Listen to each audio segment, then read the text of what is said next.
अब आप चंद्रिका जोशी से समाचार सुनिए।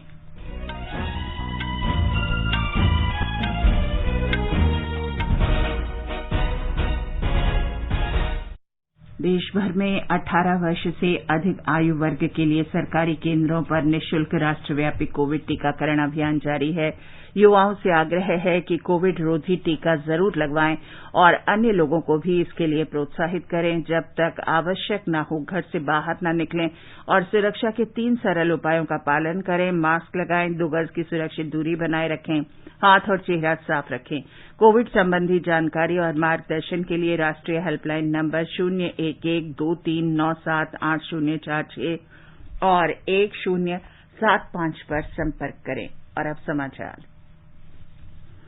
संसद के मानसून सत्र के पहले सरकार ने आज सर्वदलीय बैठक बुलाई है। इसका उद्देश्य संसद के दोनों सदनों की सुचारू कार्यवाही सुनिश्चित करने में राजनीतिक दलों का सहयोग लेना है।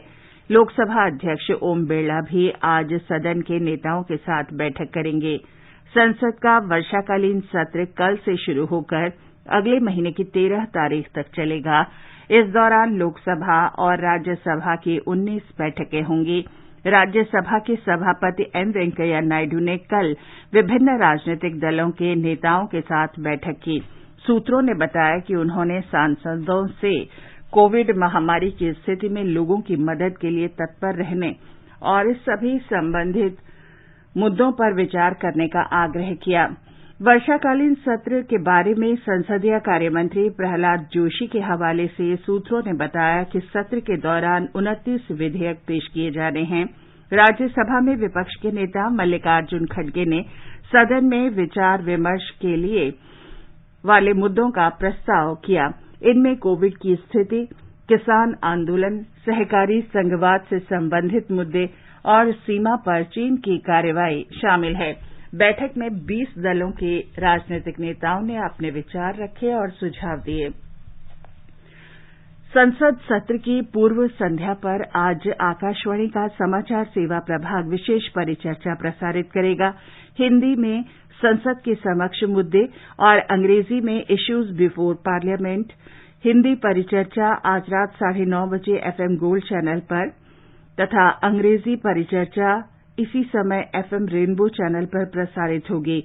भारतीय जनता पार्टी की अपराजिता सारंगी, कांग्रेस के डॉक्टर अमी याज्ञनिक, भारतीय कम्युनिस्ट पार्टी की अमरजीत कौर और राष्ट्रवादी कांग्रेस पार्टी की डॉक्टर सीमा मलिक परिचर्चा में भाग लेंगे। कार्यक्रम न्यूज ऑन एआईआर ऐप और YouTube channel news on AIR official पर भी उपलब्ध रहेगा। देश में कोरोना टीकाकरण का आंकड़ा 40 करोड़ 44 लाख के पार हो गया है। केंद्रीय स्वास्थ्य मंत्रालय ने कहा है कि कल 46 लाख 38 हजार से ज्यादा टीके लगाए गए। देश में व्यापक टीकाकरण का नया चरण पिछले महीने की 21 तारीख से शुरू हुआ था। इसके अंतर्गत कल 18 से 44 वर्ष आयु वर्ग में 21 लाख 18 हजार लोगों को पहला टीका और 2 लाख 33 हजार से अधिक लोगों को दूसरा टीका लगाया गया। देश के 28 राज्यों और 9 केंद्र शासित प्रदेशों में 18 से 44 वर्ष आयु वर्ग के 12 करोड़ 40 लाख से अधिक लोगों को पहली डोज और 48 लाख 50 हजार से अधिक को दूसरी डोज लगाई गई। उत्तर प्रदेश, मध्य प्रदेश, राजस्थान, तमिलनाडु, बिहार, गुजरात, कर्नाटक और महाराष्ट्र सहित 8 राज्यों में 18 से 44 वर्ष आयु वर्ग के 50 लाख से अधिक लोगों को कोविड रोधी टीके की पहली डोज लगाई जा चुकी है। महाराष्ट्र में कल 8,172 कोरोना संक्रमितों की पुष्टि हुई। इन्हें मिलाकर संक्रमण के कुल मामले 62,05,190 हो गए हैं। राज्य के स्वास्थ्य विभाग के अनुसार कल 8,950 मरीजों को अस्पताल से छुट्टी दी गई, जबकि 124 मरीजों की मौत हुई है। राज्य में मृतकों की संख्या 1,26,851 पहुंच गई है। केरल में कोविड रोगी लगातार बढ़ रहे हैं। कल 16,148 नए मरीज सामने आए। कोविड से राज्य में अब तक 15,269 लोगों की मौत हुई है। मुख्यमंत्री पिनाराई विजयन ने कहा कि कोविड की संभावित तीसरी लहर से बचने के लिए सभी एहतियाती उपाय सुनिश्चित करने होंगे। केंद्र शासित प्रदेश जम्मू कश्मीर में 179 नए कोरोना रोगियों की पुष्टि हुई है। जम्मू कश्मीर में कुल संक्रमितों की संख्या 3,19,755 हो गई है। इस बीच जम्मू संभाग में एक संक्रमित की मृत्यु होने से मृतकों की संख्या 4,363 पहुंच गई है।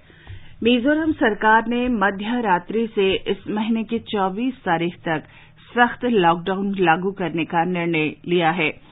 आइजॉल नगर निगम के क्षेत्र में पूर्ण लॉकडाउन लागू होगा, जबकि राज्य के अन्य हिस्सों में जिला प्रशासन स्थानीय स्तर पर पाबंदियां लागू करेंगे। राज्य सरकार ने प्रदेश में कोरोना वायरस का फैलाव रोकने के लिए ये फैसला लिया है। ये समाचार आकाशवाणी से प्रसारित किए जा रहे हैं।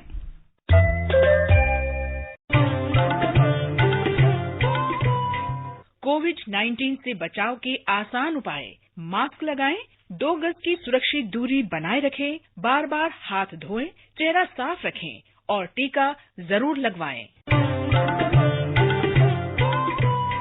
कोविड महामारी के दौरान लोगों की सुविधा के लिए बनाई गई राष्ट्रीय स्तर पर कई हेल्पलाइन काम कर रही हैं। सूचना और प्रसारण मंत्रालय इस बारे में लोगों में जागरूकता बढ़ा रहा है। हेल्पलाइन नंबर इस प्रकार से हैं। कोविड संबंधी सवालों के जवाब देने के लिए स्वास्थ्य और परिवार कल्याण मंत्रालय की हेल्पलाइन है 1075। महिला और बाल विकास मंत्रालय की चाइल्ड हेल्पलाइन है 1098। वरिष्ठ नागरिकों के लिए सामाजिक न्याय और अधिकारिता मंत्रालय का हेल्पलाइन नंबर है 14567। मनोवैज्ञानिक सहायता के लिए राष्ट्रीय मानसिक स्वास्थ्य और तंत्रिका विज्ञान संस्थान निमहांस का नंबर है 080461100007। आयुष कोविड परामर्श हेल्पलाइन नंबर है 14443 और माई गव व्हाट्सएप हेल्प डेस्क नंबर है 9013151515। गृहमंत्री अमित शाह ने कहा है कि देश के सीमावर्ती क्षेत्रों में शीघ्र ही स्वदेशी ड्रोन प्रणाली तैनात की जाएगी। उन्होंने कहा कि रक्षा अनुसंधान और विकास संगठन तथा अन्य संबंधित एजेंसियां इस पर काम कर रही हैं।